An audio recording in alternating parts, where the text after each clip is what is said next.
Dude, it's really bad in Ukraine right now. The bombing today was really awful. 158 strikes, that's drones and missiles. The largest air attack of the entire war. And I opened up the New York Times today, and it was like a subheader of a subheader of like it was like all the other titles, and at the bottom, an even tinier subtext, it was like Ukraine hit in largest air attack of war. I was like, oh, okay, that's lovely. So they didn't even put it on the front page on New York Times? Well, it was on the front page, but it was like in the bottom left-hand corner under like multiple other stories with smaller text. Fuck, dude. Yeah, and even the Washington Post took their Ukraine section off their homepage, whatever I saw a couple weeks ago. But they've got this it looks good for the Ukraine-centric people when it comes to coverage on this, because everybody I see that has anything to do with Ukraine is covering this to high heaven, is spreading it everywhere, and I think they're kind of almost forcing people to pay attention, and I think that's good. Well, it resulted in some action, right? Today, UK sent 200 storm shadows, I believe it was. I don't know of that, but if you can confirm that, that'd be really good news that would be fantastic news for Ukraine, because they've been talking about the need for long strike capabilities to disrupt Russian logistics as they're going to be carrying out offensives going forward. Yeah, I got you. Britain has sent 200 air defense missiles. Not storm shadows, but air defense. Okay. Britain is sending around 200 air defense missiles to Ukraine to help protect civilians. That's good. That's helpful. That's a good contribution from one country. But let's also remember, today there was 153 of these things that got got fired at Ukraine, of different types of weapon systems. And that's in just the 18 hours. Who knows what's going to happen in the next few hours? They could continue, because they've been doing it intermittently throughout the day, targeting civilian infrastructure. A maternity hospital was destroyed. Multiple schools were destroyed. A mall was destroyed. Residential apartment blocks and civilian parts of the city, where people live residentially. 33 dead, 160 injured. Massive tragedy. Just absolutely massive tragedy. But 156 were fired. Yeah. 200 air defense missiles. So this could last like 2 of these bombardments, and I'm not trying to underplay it because it's important, but it's always there's always a need to express that it's not a simple thing as like, okay, here's one package, here's one drip, now your airspace is safe. They need a constant supply. Exactly. It's part of the reason why I think it's important that while that bilateral stuff from European nation states is super important, that European Union structure is being used to start a long-term supply chain to Ukraine is the type of stuff that can lead to long-term security for those within range of Russian rockets, because that means that they have confidence that they're going to have missiles going into the future, so they can have confidence when firing missiles today. Exactly, and I talk about that often. It's like, like air defense missiles. I mean, of course. We're putting Band-Aid on the problem, right? Or like a temporary, like, here you go, like a weapon drop, and it's just like it doesn't last the long run. It needs to be constant. It needs to be a steady flow of these weapon systems, either defensively or offensively, when it comes to like ATACMS, or the long range storm shadows, which did damage in the Black Sea again. Storm shadows have been dominating the Black Sea. I wish you just get a steady supply of those. But even the drip stuff is in danger now, because the Biden administration approved what could be the last aid package to Ukraine. It was a 225, I think, I forget the exact last number, but over $220 million aid package full of artillery shells, javelins, and all sorts of stuff that Ukraine needs. I know air defense as well. But if this is the last aid package that they have funds for without compromising American readiness, which the Biden administration is going to be unbelievably hesitant to do, and I don't even think it has the approval to do in many areas. But until more aid is approved, I mean, the drip approach is already bad, but we've also just ran out of the drip approach. We have the lowest levels of aid going to Ukraine right now since before the invasion, since January of 2022. So it feels like a lot of the urgency when it comes to the actual amount of aid that's being sent to Ukraine to supply its defense has been somewhat dropped. I don't know if that's because people hear just, stalemate, therefore the front line can't move, or therefore the Ukrainians couldn't still take advantage of strategic failures of the Russians to push forward, or that the Russians couldn't do the same to them. or maybe it's because it's just getting less coverage due to the war in Gaza. I know that's talked about a lot. It could be it could be the algorithms of social media. Who knows all the reasons? But the point is, the same urgency is there, but it's just not felt societally like it used to be, and the supplies aren't coming like they used to be.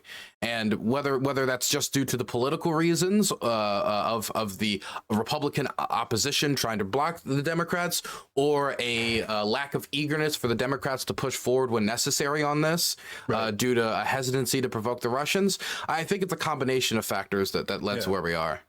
It's like a big soup. I would say, though, as of right now, the majority of the problem of the people stopping the aid from moving forward for a vote. Yeah, and the one thing too this thing kills is if it is a contributing factor as to why people aren't supportive of Ukraine, which it undoubtedly is like this. Like, because when I went to Washington, D.C. to convince my own politicians about supporting the supplemental aid bill, right? The one that we were like, oh, fuck, it didn't pass. Hopefully it does in January. One of the propaganda narratives I had to kind of cut out was the unlimited money for Ukraine narrative, right? Mm-hmm. Like this whole issue now that we have this might be the last aid package for Ukraine.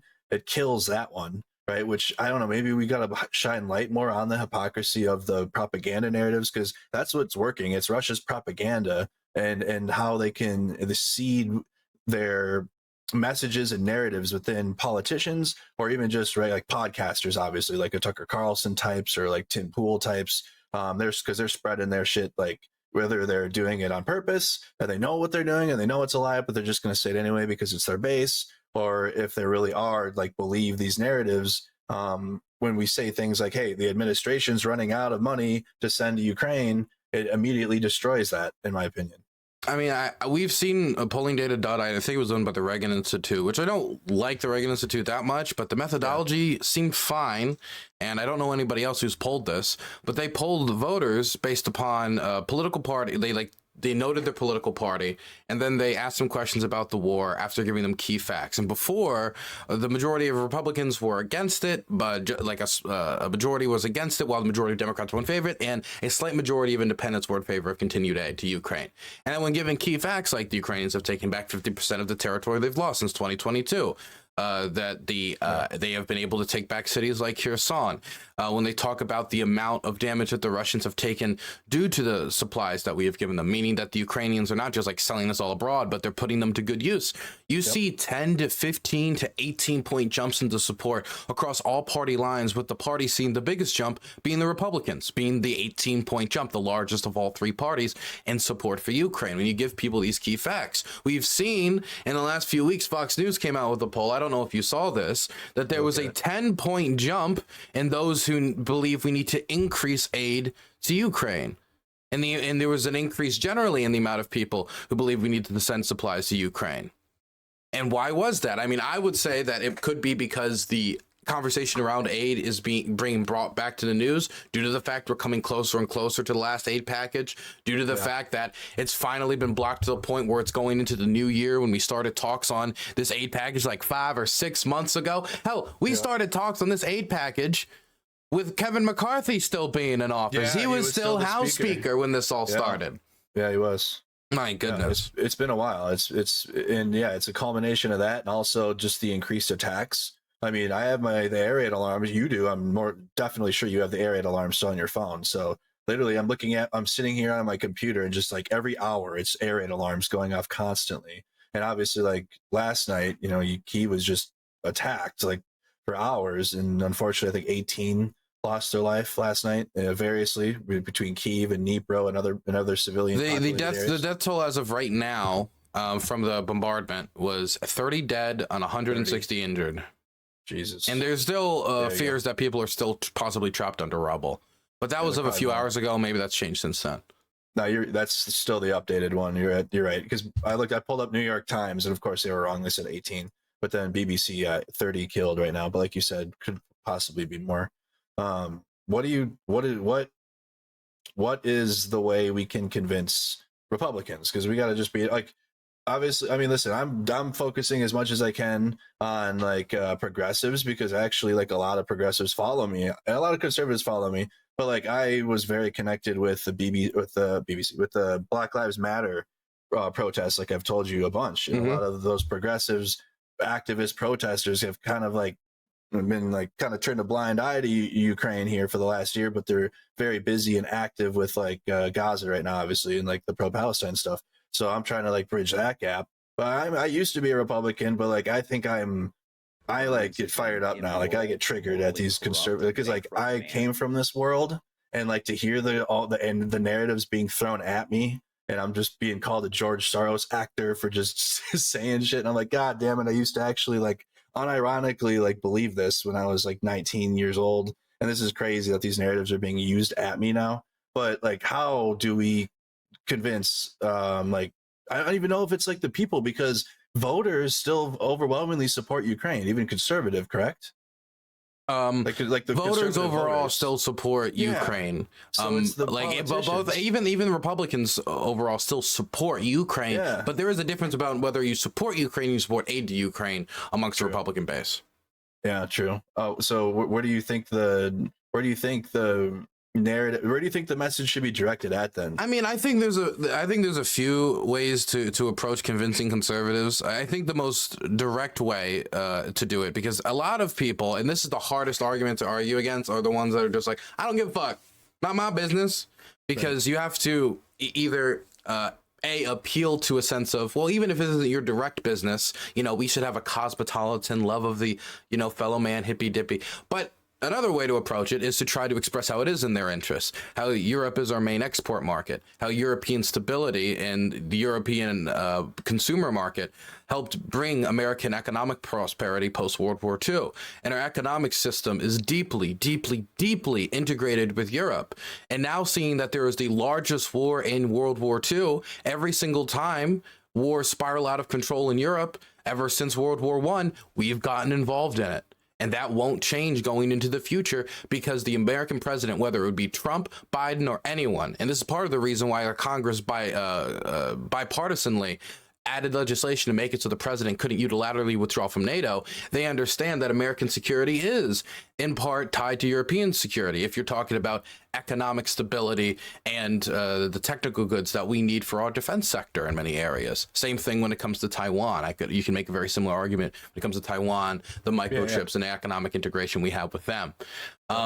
There's other arguments I could make about American credibility after we made commitments to protect Ukraine in the 90s during the Budapest Memorandum, after we've made open commitments now that Ukraine will be a part of NATO, the credibility of the organization, and the credibility of American power, making sure that it's, Russia can't just roll over countries in Europe thinking that there'll be zero pushback whatsoever from countries that committed to Ukraine, that they would defend them in situations like this, especially, and this won't work for all conservatives because some don't believe in this, especially if you're someone who cares about denuclearization as a denuclearization activist. A lot of people talk about this doomsday scenario of the world exploding, but there's two things I want to throw forward. Number one, how do you argue to nation states in Ukraine position to not start illegal nuclear weapons programs, especially after they gave up their arsenal in return for security guarantees? They even gave cruise missiles to Russia that Russia is now bombing Ukraine with.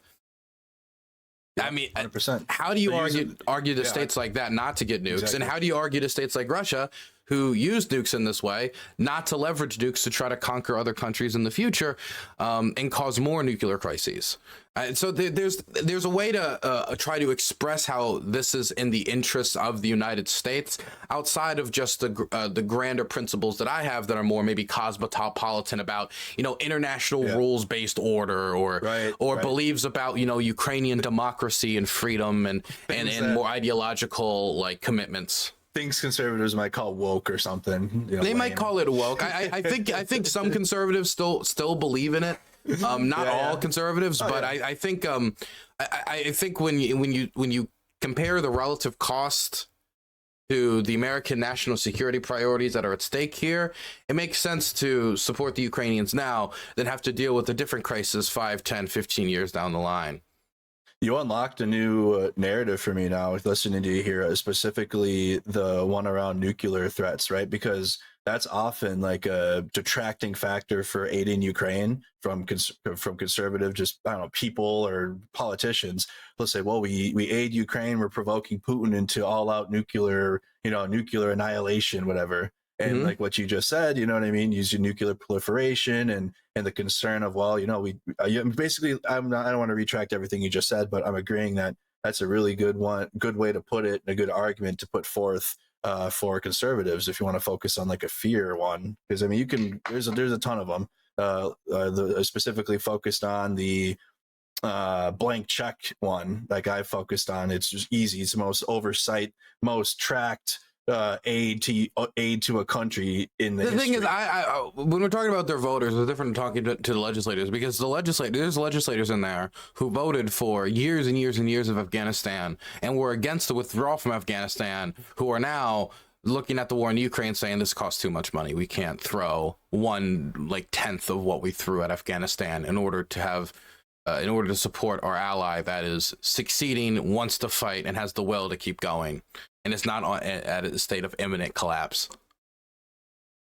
So I think, again, I think this is less corny, and I'm not saying all legislators are like that, but what I am saying is that we need to make sure that we're aiming at the voters here. We're not aiming at the legislators, because some of these legislators just don't give a fuck.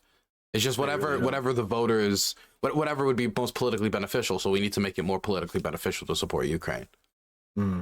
What do you think that's going to look like here coming into the new year? Do you think this supplemental aid bill will get through? I mean, I mean, the Ukrainians seem pretty confident about it. I know the foreign minister has said that they believe it'll get through. Zelensky has said he'll think it'll go through. Zelensky has said he'll think it'll get through. But those are the Ukrainians, and they needed to get through.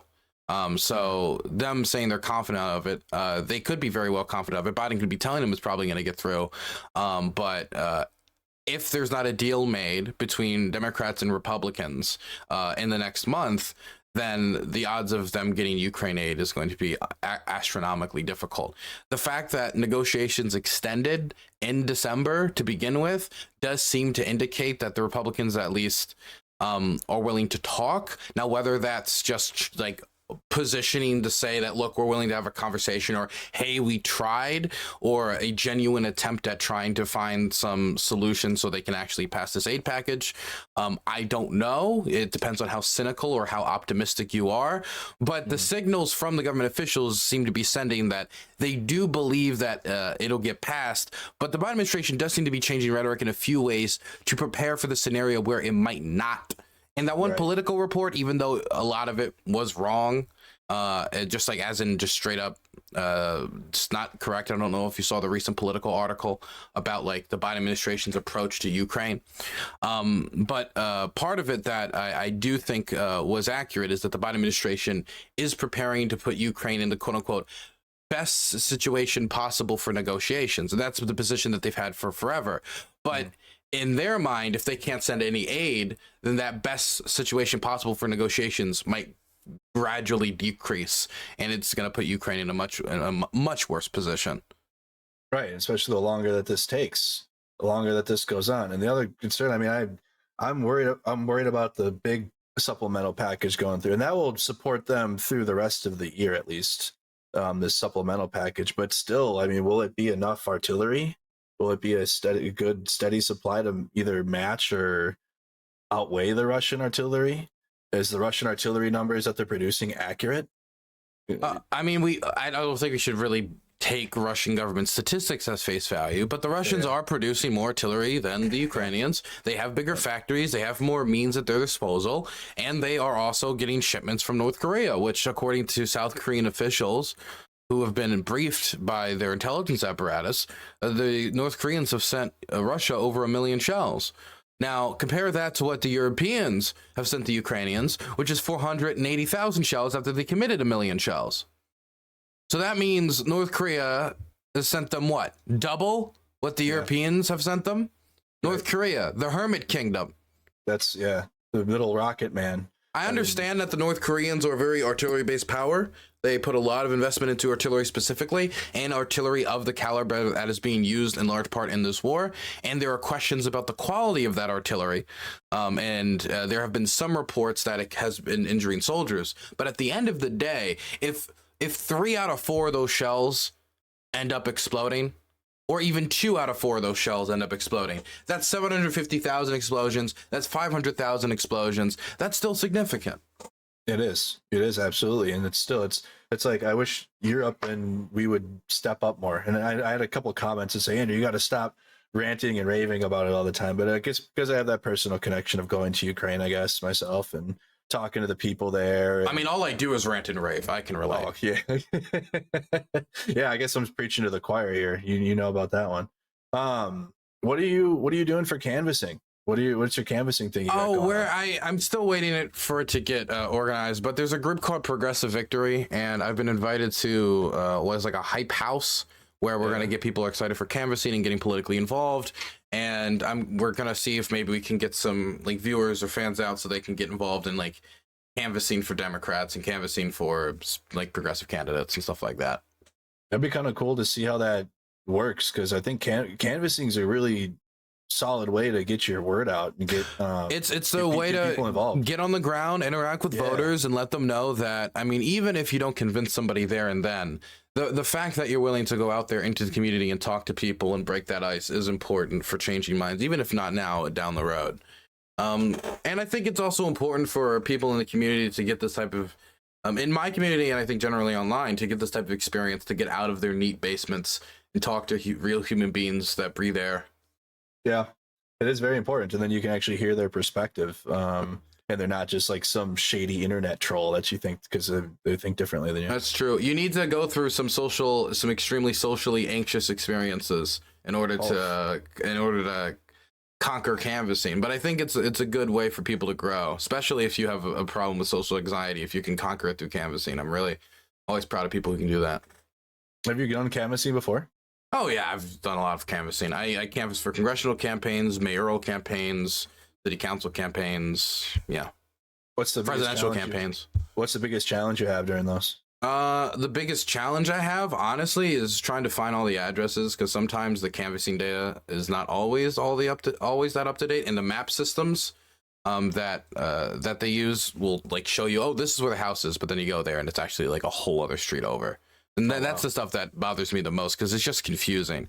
Like once I get into a rhythm of like knock, knock, knock, next house, knock, knock, knock, next house. But most canvassing is not, you go one house after the other. You have a list of houses that you hit that you know are registered voters, because you want to concentrate on the people that you already know are going to go to the voting booth, instead of the people that are probably, no matter what, are going to sit on their ass, eat Doritos and smoke weed, right? And I'm not saying that those people shouldn't participate in democracy and shouldn't attempt to them, but when you attempt for those people, it should be in between elections, not when election season's coming around. That's when you need all the resources possible, concentrate on the people that you know can vote. If along the way you get somebody else registered, but you got to concentrate your resources. Strategist over here. Thank you. Political strategist I'm seeing in the making. Well, Ubano, thanks for the prime. Yeah, well, I mean, I worked as a political consultant for a very short period of time with 21st Century Democrats. I tried to pick up as much as I could. I'm still not an expert, but I learned a tiny bit. What's your panel on tonight? You got a big panel coming up, right? We got a few topics. We're going to be talking about Ukraine aid. And we're going to have on Vosh, Adam Something, Kraut, and Animarchy. And on the other side, we're going to have a Messianic Jew nationalist. Oh, wow. And one second. Let me see if I can get my full list here, because we have 25 people. Holy shit. Yeah, it's a big panel. We have lecture fan, Sparky, preacher, and oh wait, no, Nacho pulled out. But we have it's redneck town. Okay. I mean, I don't mean to be rude, but I mean, you don't know these people. Yeah, no, I have no idea who that is. I obviously know the other ones, but what is so it's just Ukraine aid, or it's they're going to be talking about Ukraine. Well, it's aid to America's foreign allies, so they'll probably also talk maybe a tiny bit about Taiwan and maybe Israel, but it'll probably concentrate on Ukraine aid. So I think we're gonna have that topic. We're also gonna be talking about the war on Christmas and the Trump Colorado decision. Ooh, we said the war on Christmas? Yeah, the war on Christmas. What's the war on Christmas? You don't know about the jihad against Christmas? No, what's going on now? What's happening? Me and my friends are leading a jihad against Christmas. No, it's just a fun topic. It's of the season, and I felt I don't want everything to be super serious, especially since this is a rumble, which means people get kicked out and brought back on. So I didn't want it to all just be super serious topics. So I wanted something like fun in there. Wow. All right. So it's Chris. What is it? What's the three topics again? Foreign aid to allies. Foreign aid to allies. War on Christmas, and then Trump Colorado court decision. Okay. Yes, that's the other part I wanted to talk to you about tonight. Trump Colorado. Yes. Maine now is the recent one, but he was able to go. He got removed from the Colorado ballot, but he got put back on pending the appeal. Can I just be blunt with you? These cases are going fucking nowhere. Okay, they're gonna get killed. They're gonna get crushed, and the reason isn't because even necessarily Trump couldn't be considered by some legal experts, because obviously the court came to this decision, so they could, as an insurrectionist. My problem is gonna be, putting aside all of the talk around January 6th and all of that, is there's so many different things you have to accept before you can agree with the court decision. And it's not just that Trump is an insurrectionist or that Trump tried to usurp the election. You also need to agree that the federal government has a say in interfering and declaring who can and cannot participate in a party's primary elections. Now, the government has a say, of course, whether or not somebody who committed treason or, tried to engage in insurrections can run for public office, for any public-facing position. Now, there will be some people who argue that the president is exempt from this. I don't believe that. I think that's bullshit. But of this position, sorry, I'm getting lost a little bit. I'm not deep into legalese. But my point is that there are a lot of legal experts that are going to disagree with the idea that the federal government has a say on a party's election, because that's a private party that's separate from the government. Why would the government be able to declare who they can and cannot nominate?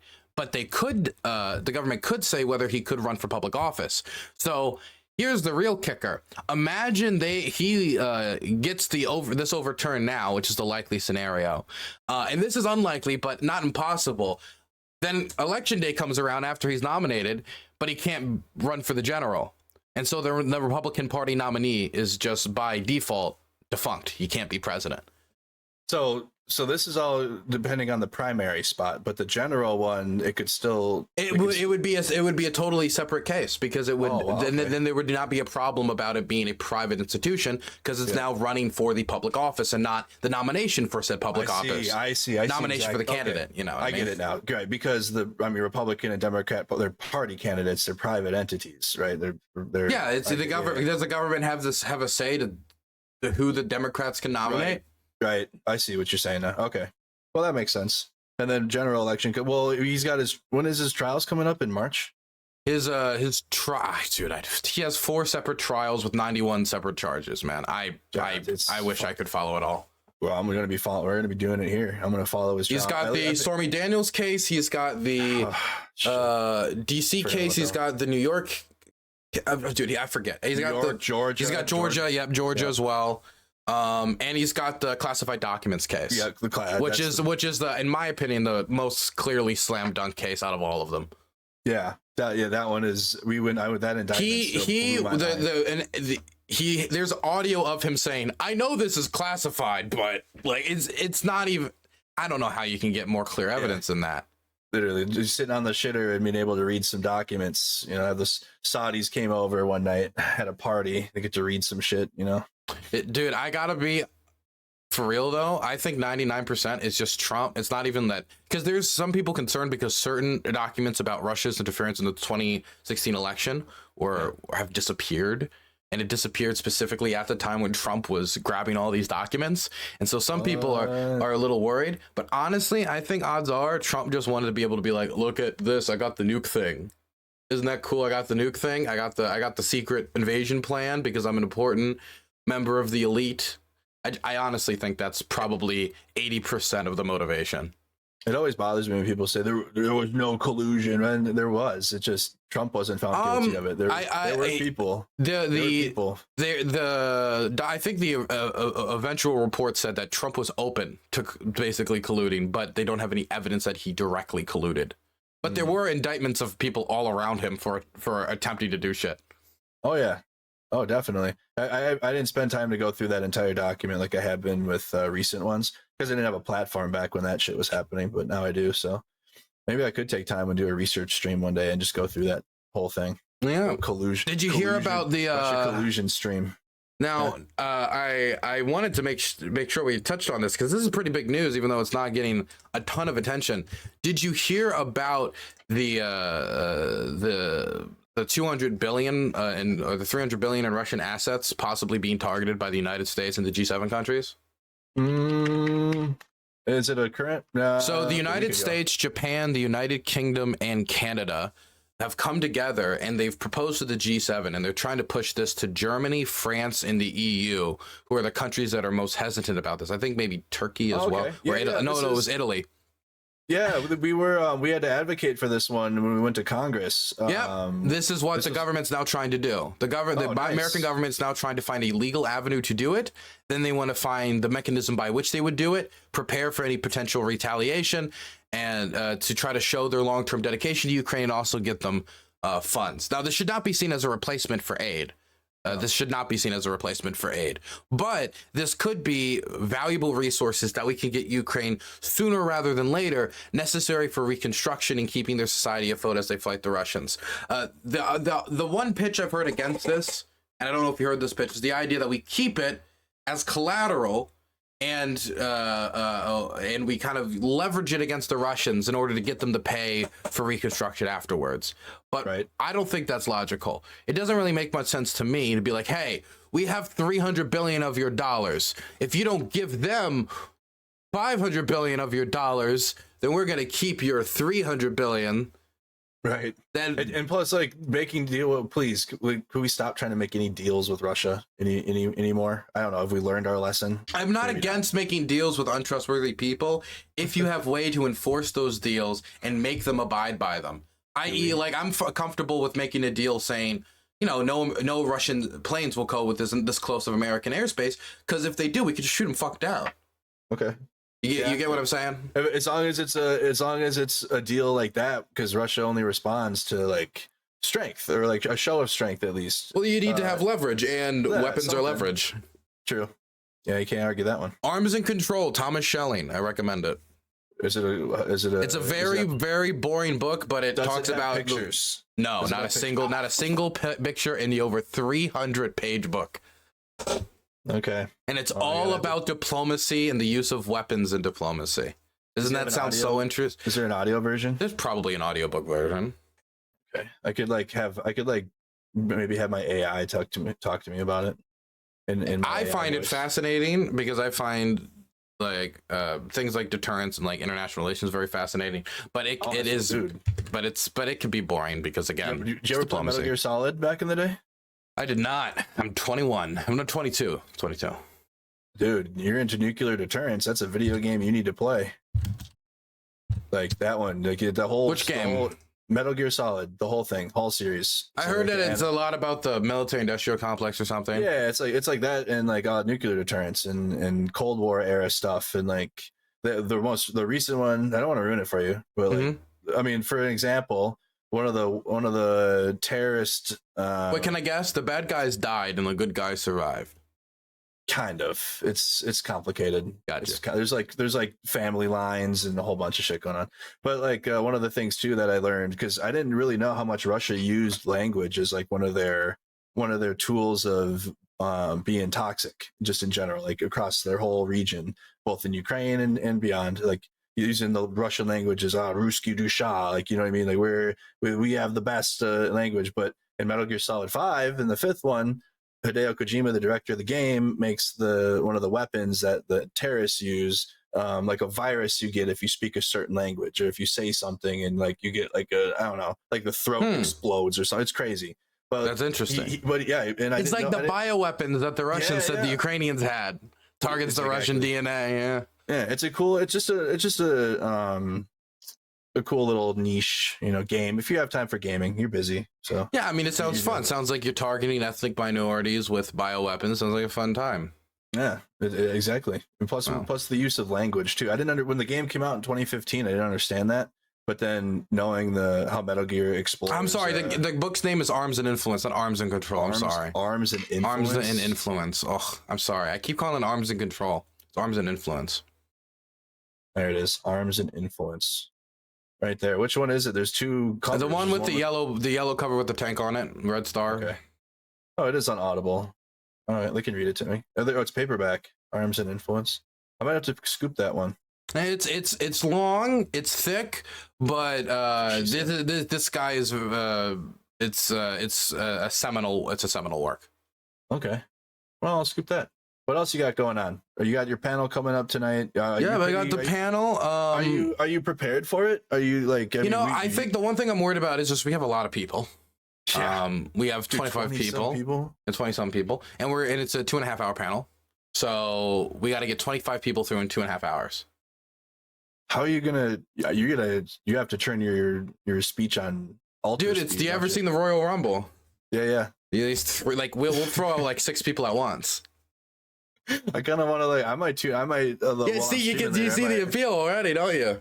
I might have it up on my phone while I'm playing Ghost of Tsushima later and see how that goes. Might be interesting. Chat. You guys want to listen to a cool panel about Ukraine aid and shit? Well, that'll be the first topic, and then the war on Christmas, the real important shit. Is it on your channel or is it? It'll be on my Twitch channel, DylanBurns.tv. It won't be streamed on YouTube because YouTube demonetized my ass still. Yeah, let's just talk about that. How's that going? What's the update on that? January 14th is when they're gonna check it again. Hopefully they'll give me a thumbs up. If they don't, then I don't know. I mean, I've gotten another job in the meantime to make up for it. Working with some political people to just make some extra dough. So I should be. I'm stable enough, right? But it's still hurting financially. So I'm just hoping it ends January 14th. January 14th. Okay, so you got what, about 2 weeks then? Yeah, 2 weeks, and then they'll re-review and see if I've stopped my horrific campaign of harassment. Yeah, which you asked so nicely for clarification multiple times. Then they just stopped responding to you. They eventually said, "We will not clarify further. You are demonetized. We will not clarify further." Here's our foot. Bend over. Take it.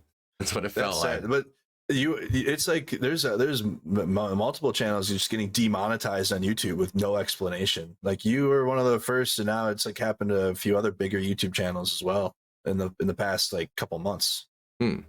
It's like an epidemic. I've seen a lot of people covering war and conflict, particularly getting targeted because it's very difficult to talk. But the problem is, I'll look at the policies and it'll be like, okay, we won't show anybody dying. We'll just show firing into the tree line and stuff like that, which is allowed.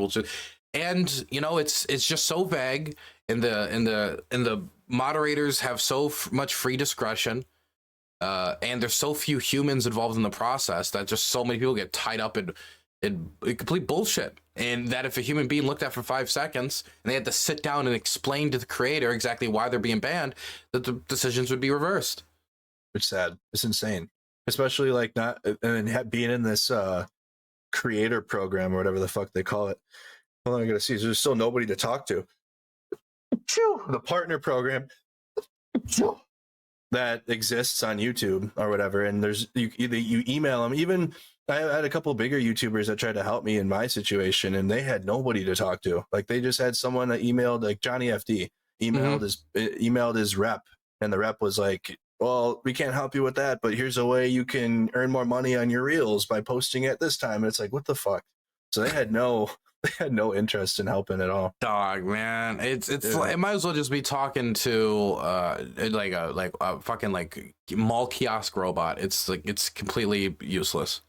How's your Twitch though? You're monetized on Twitch, right? Yeah, I'm monetized on Twitch. I make most of my dough right now though on my website. People go to my website and donate, which I get all the money from. I don't get, well, I split it with, of course, my crew, but Twitch doesn't take a cut. YouTube doesn't take a cut. I get all of it. DylanBurns.tv if people want to donate, sub, or anything like that. Golly, go support Dylan during his demonetization period. That's true. And also, I'm going to start being a scummy little Vince McMahon businessman again. I got to start doing it. Taking the moral route is not fruitful, is it? No. I got to think of new ways to look.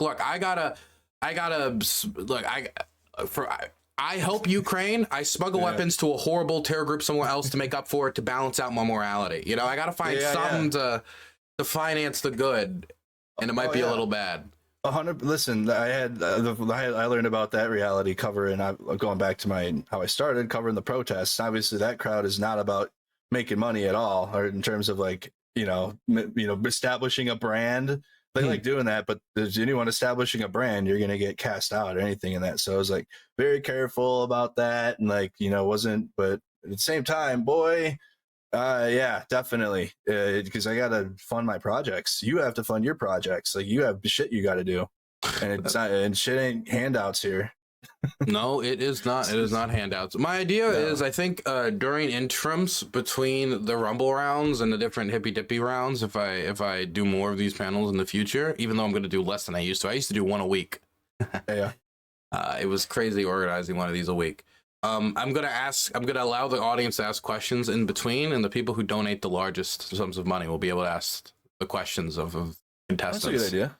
It's a great idea. And other people have done it before. I just never did it because I didn't like it, because I thought it was scummy. But now I don't care. I can be a little scummy. You're growing up a little bit. Yeah, and I've lost a tiny bit of integrity when it comes to this, so I can keep my integrity when it comes to the other things. You know, it's a balance. Life is all about yin and yang. You know what I mean? It's all about integrity. A little bit integrity here, a little bit of integrity there. You know, it's all about the yin and yang. Did you see the Putin signaling peace thing from the what was it, New York Times? I think. No, I saw his signals for peace last night when I was getting notifications when he was bombing multiple Ukrainian cities. Yeah, that was the signals. It's kind of hard to really believe it when you see this type of warfare being used, because we know that the war crimes in Bucha undermined the peace talks. Obviously, it was going to undermine the peace talks. You start massacring Ukrainian civilians, they're going to be pretty unwilling to hand over land to you so you could do it to more people on that land, right? So if this is the way that you're targeting civilians when you're also signaling for peace, it's again going to send the message to them that this is the way they look at your citizens. Why would you hand over any land to them, even for a temporary compromise? It's these types of actions don't come from a state that I think is seriously offering peace, unless the strategy is to make the Ukrainians suffer so much, which I do believe this might be it, that they feel forced to come to the table, which I do think is the intention. Not necessarily, hey, look, we're going to do some gestures of goodwill, which is what the Russians called the withdrawal from Kiev, which is bullshit. It's we're going to force you to come to the table through bombarding you, which is what I think that's what the winter campaign is all about. It's about making this winter as hard for Ukrainians as possible. Yeah, that's what they did or tried to do last year, right? But that's before Ukraine had any patriots. Now they at least have some patriots. Well, they need more. They need one. They need one in Kharkiv bad. I mean, that S-300 is working overtime in Kharkiv. I'll tell you what. Dude, I was trying to watch Lord of the Rings with Anna and Kharkiv, and they kept interrupting it, man. I was trying to watch Bilbo and all of them smoke the pipe weed, get down with Gandalf, and I couldn't. What the fuck, dude? Dude, that's unreal. That is unreal. Killjoy 30K, thanks for the prime. But I mean, it's always been bad in Kharkiv, but air defense would certainly make it much better. Odessa's bad. Kharkiv's scary. It's like pitch black at night when they got to turn. It's like 11 o'clock at night, 11 p.m. pitch black, and then it's not like in Kyiv where you still got lights up when it's curfew. It's completely black. It's scary in Kharkiv. We didn't get hit with anything when I was there, but it was air raid alarms constantly, and I just felt not safe. Whereas like in Kyiv, I had a feeling of safety because the air defense crews are amazing and there's a patriot there. There is a patriot there. And I mean, man, where did I feel not safe and where did I feel safe?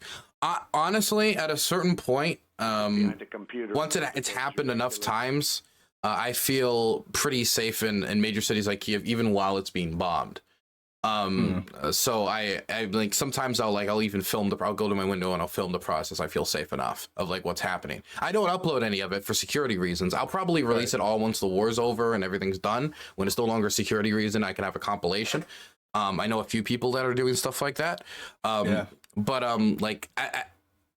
I feel relatively safe within the city. I think the stuff that I felt least safe when it comes to actually when the Russians were bombing cities in Kiev is when I was outside of Kiev, and I know a few of these clips have gone, I don't want to say viral, but they've spread around of me streaming and rockets coming over. There was one time when we were it was right after stream ended, or I decided not to stream that night because I just didn't feel it. Something fell off. And a Shahed drone flew must have been 50 feet over our house, and then blew up 10 feet away from our back porch. I got shot down. And you were streaming while this happened? No, I took the day off. Golly. But I have had rockets come over the houses as well during streaming. There's clips of it that exist on the internet if you want to see them. Duck raid. Oh, thanks, Lucy, for the raid. I appreciate it. Golly, what do you? I mean, what is it like living? Because you lived in Ukraine for a while, and then you come back and you live back at home. What is that like for you transitioning back and forth? My current lifestyle is 8 months in Ukraine, 4 months in America. Right, because I don't want it to be so long that I get disconnected, completely disconnected. And there is some disconnect when I come home. There's difficulties reintegrating. There's certain things that make me uncomfortable, and everything feels less serious when I'm here. A lot of the problems that a lot of my I don't want friends get angry at, and that I used to get angry at, I don't get angry at anymore. So I think I feel a lot more tempered. But it's difficult getting from the pattern of like waking up, jolting up, getting ready to get on the floor, being like, oh no, that was nothing, and laying back down. And having that happen to me multiple times here. Every single time I hear like a plane going over my house or a helicopter, I like take at least a second to like process that it's there, and like I'll be like, oh, okay, never mind, just keep going. So those things have been difficult, but I think it's. I've been able to deal with it pretty well, relatively, due to being surrounded by family. So that's been nice. Oh, that's great. You're still close with your family? Yeah, I'm still close with my family. Yeah, I'd call them close with like my grandparents, but I'm unfortunately not close with my parents anymore, or my brother. I got you. I don't speak with them really. So people can choose their own family too. Yeah, I have my my Mercado family in the chat. That's true.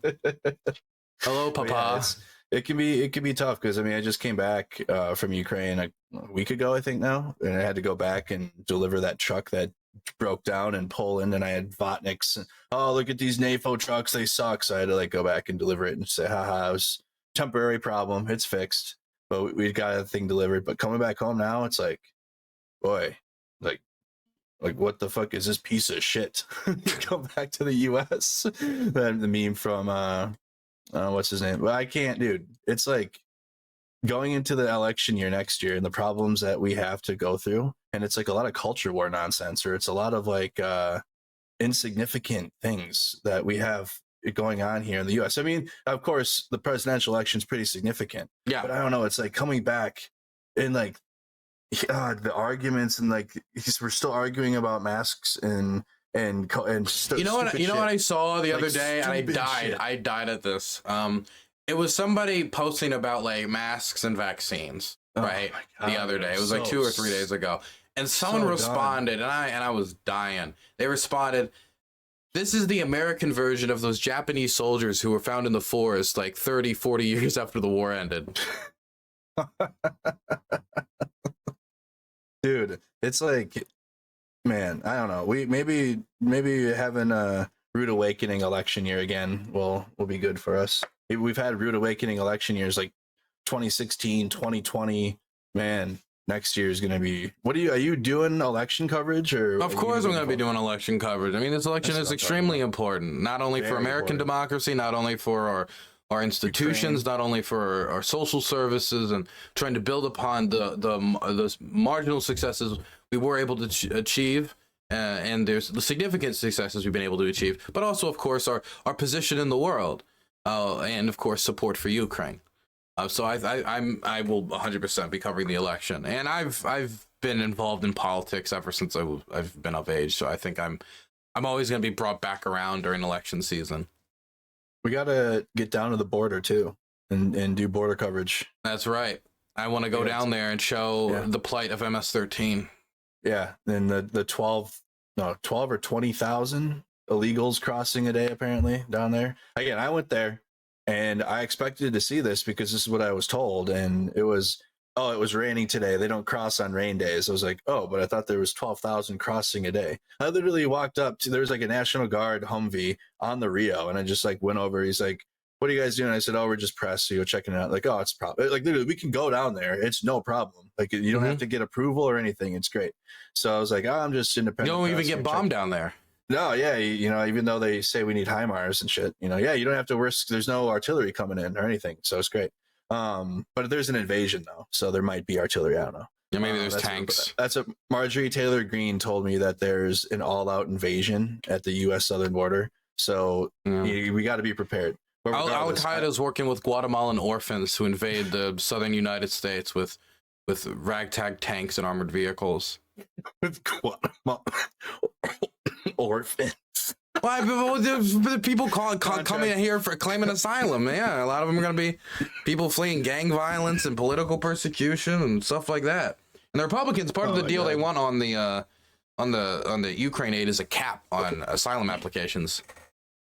Yeah, it's the problem. Is the whole asylum thing.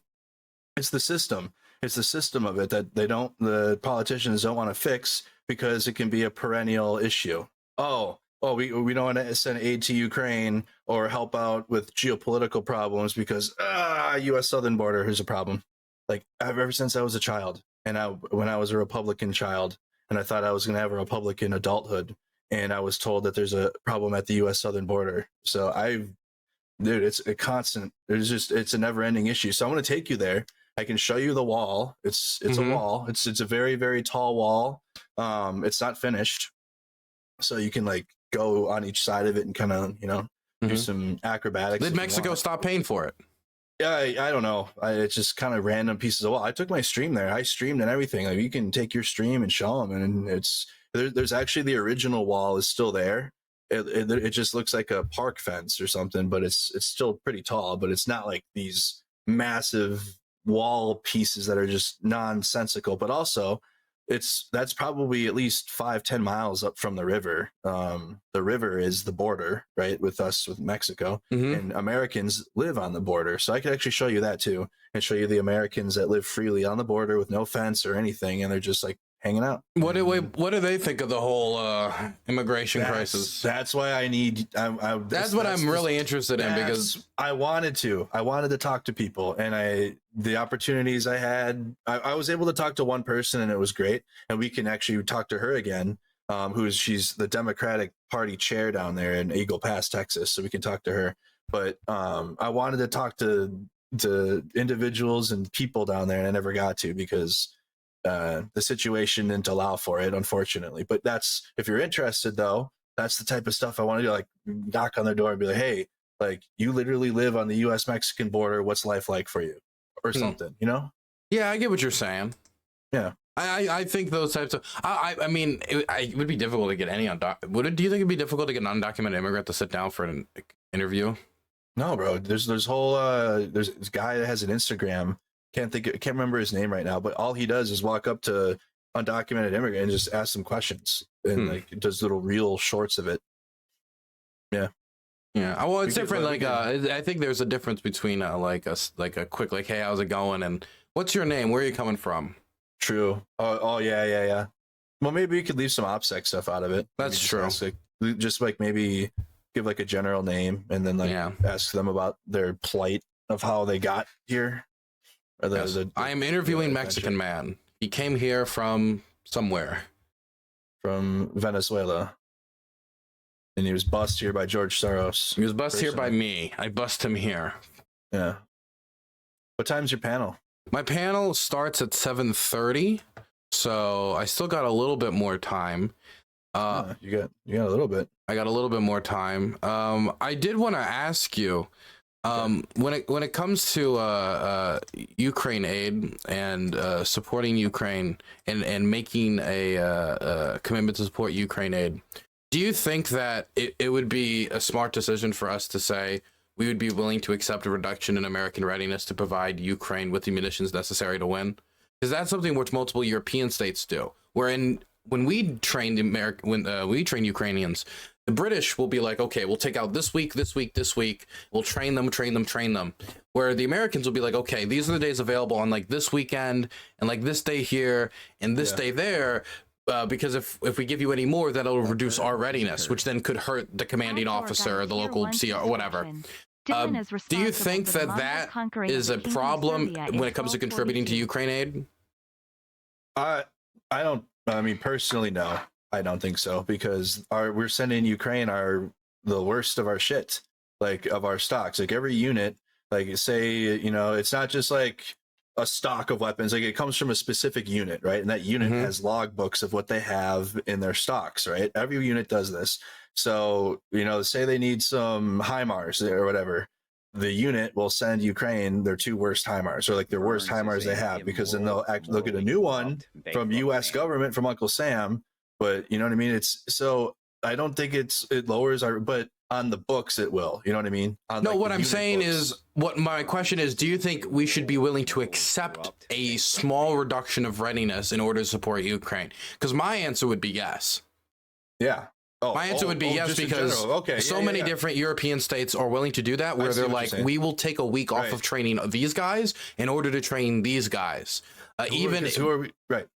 Who are we fighting? We're fighting the Russians. That's what we're fighting. Right. I mean, right. By giving Ukraine and our weapons, but I'm saying in terms of having the readiness that we're at with our current state, we're fighting some terror groups. There's a possibility of a regional spillover in the Middle East, but that would be most likely responded to by the aircraft carriers already in the region.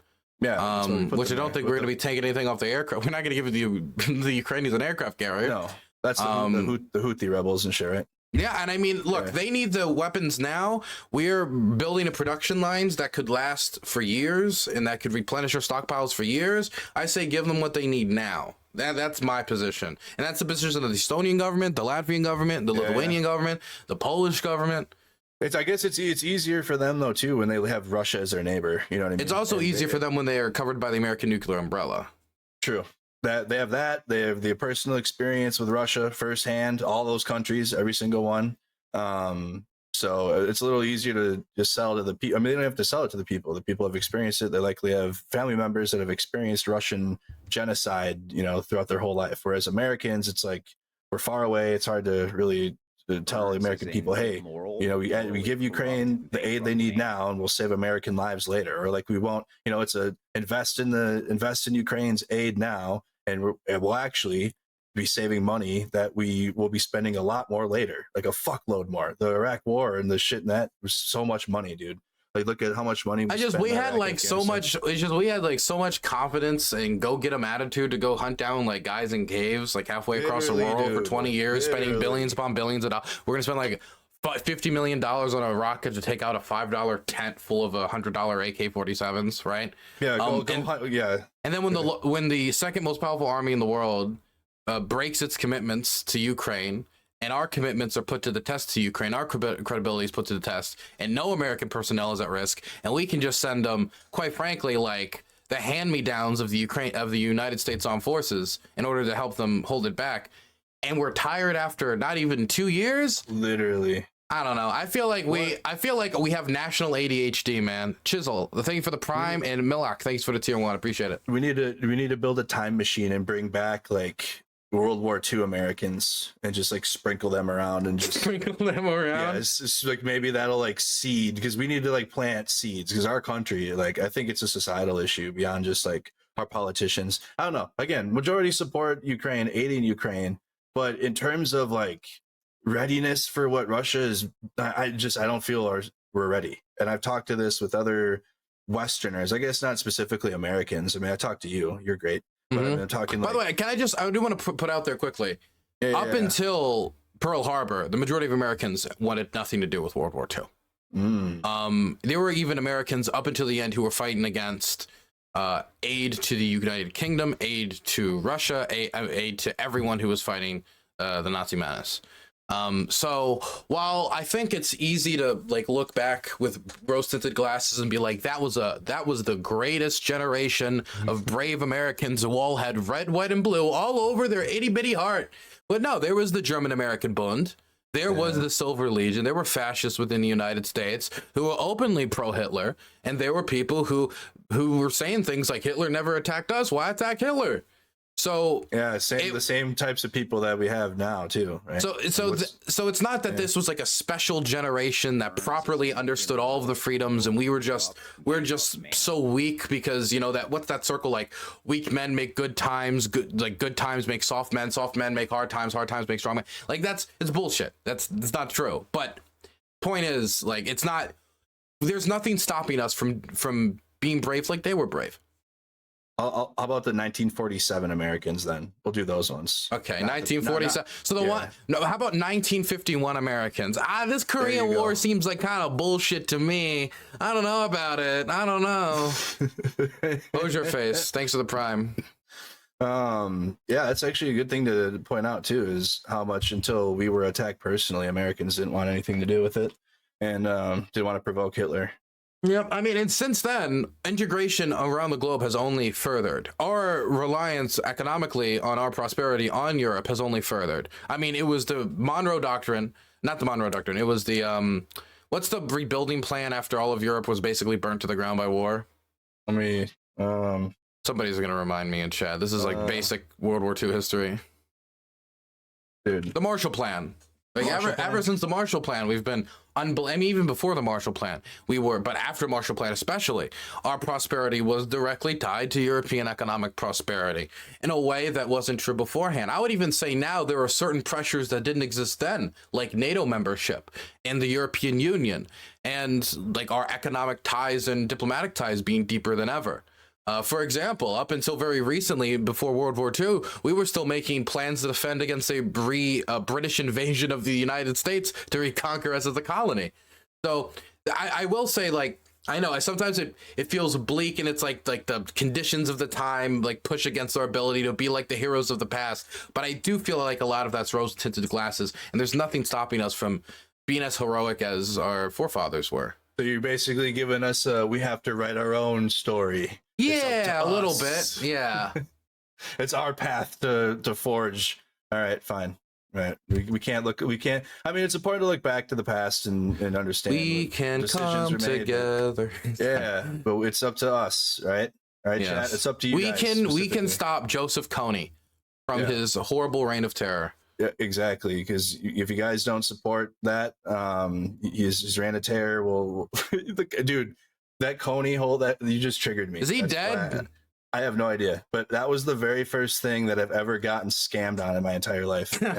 That's why. But the thing is, Joseph Kony's a real bad piece of shit. He was doing real bad piece of shit things, but it didn't end up doing really. It didn't get rid of Kony. I mean, it helped a little, but then the dude got naked, jerked off in public, and it all fell apart. I bought Dylan. I bought the box and everything. You bought the box? I had the stickers, dude. I had a T-shirt. I think I have. This is all. You know what? I think I might have it because I just got my shit from my house. So next Friday I might actually pull up some of my Kony shit. Hell actually, yeah! It literally might be in my box. You know what? I want to get some. Looking at it. I want to. You know what? You bring your Kony stuff. I'm gonna get an FTX shirt. And we'll come here. Shit. Let's we'll do a failed brands episode. What's the other? No, what's the island that failed? What's that? Was it Fire Island? Fire. We get Scheinman and Schuster maybe. Immoral. Yeah, Scheinman and Schuster investors. That's who we should get our show sponsored by. Is the Lehman Brothers. I'll get the Lehman Brothers T-shirt. That's it. Or Madoff. We can get Madoff to invest in our podcast. Yeah, hell yeah. Sounds like we're moving up in the world here. Yeah, Project Veritas. Mr. Komodo, thanks for the tier 1. Appreciate it. Shit. Yeah, I can't believe that dumb shit, dude. That YouTube video really got me. It really did. Look, at the end of the day, my whole school, though, I'm not gonna lie, my whole school, is this 2012? This was like, and I say school, but I was just graduated, but everyone on Facebook, like this was like social media, and our whole Facebook high school were like connected. Because you had to connect your Facebook to your high school back then, and that's so weird. It is weird, bro. But that's how I'm 30, so that's how my generation used Facebook. We all used it in that sense, so we all were connected, and all of us did. Everybody had some Kony shit. I swear, everyone was out. They're out in this. Everybody was repping Kony. Bro, dude, the thing that's funny about it is if you had no clue and you saw all that shit, you'd go away with it thinking, "Man, I'm voting Kony in 2012. Everybody loves this guy." Yeah, that was my first experience with some propaganda. Boy, I mean, again, he's a terrible person, but the shit that they did and took money and just kept it and just did bath salts. I think it's better to look at it like your intentions were pure. It was like the cause you were fighting for was good, but not the cause the people who were leading you in that fight were fighting for was good. You get what I'm saying? Anyone else? And just people in I'm glad that we're at the point, but I'm glad we're at the point where people don't know what the fuck this is, because this was, it was embarrassing. We were out, like people were out canvassing for this. People don't remember Coney. I mean, that's famous stuff. It was 2012. It wasn't that long ago. Yeah. 10 years ago is a long time for TikTok generation, though. My goodness. That's like, dude, fuck. That is a while. I mean, I was 12 years old. God. Wait, shit. Actually, 2012. If it was in 2012, I was 11. Yeah, I was. How old was I? How old am I now? 30. What year is it? Goddamn. I was 19. No, 18. Yeah, 18. Almost. No, I was 18 years old. You know, I turned 19 that year because I joined the military in October. Got you. I remember they showed us the Coney video in class. Oh my God. Yeah, they were like they played it for you in class. In class, yes. Oh wow. That was. I think this was our downfall. Honestly, this was probably the start of it. The internet. It was Coney. Yeah. Coney was the end of American interventionism. Yeah, literally. That's anyone interested in geopolitics. You can blame the Coney 2012 movement for killing that young American. It did show that a public interest in a foreign policy issue, though, could compel the United States government to act. It did. It was a really well written. We deployed troops. Yeah, we did a whole lot of shit. It was a whole internet movement. It was one of the. I think it was on the first. Could you imagine being Joseph Coney? You're the most random of fucking like warlords. You've lost most of your influence already, so you don't even know why anybody would give a fuck. And all of a sudden, you're like the most your face is on the most popular documentary in the world, and there's like teenage girls in the middle of Montana telling you to cut yourself. Yeah, the fuck, dude. That was just an insane time.